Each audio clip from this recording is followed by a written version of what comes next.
haurdunaldi konstientearekin, amaren ovulazioa eta bertan transkribatuko den informazioan eragingo dugu. Ernaldu eta bizitza jasoko duen ovulua toki seguru bilakatzeko. Pentsamendu argi eta helburu zehatzak dituzten umeak erakarriko ditugu, eredurik gabeko izaki askeak.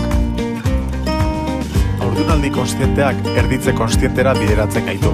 Ama umeak behar dituzten zaintza guztiak asetu eta unea heltzen denean beharrezko duten konfidantza guztia bermatuz.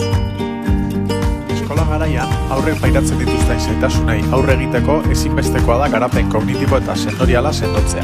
Haur bakoitzaren beharrak kontuan hartuta, modu holistikoan jorratuko ditugu. Sensoreak piztu, konexio neuronal berriak sortu eta hemisferioak integratzeko mugimendu fisikoei esker garuna birgaituko dugu. Nerabezaroan, aldaketa fisikoak, psikoemozionalak eta sozialak bizi ditugu.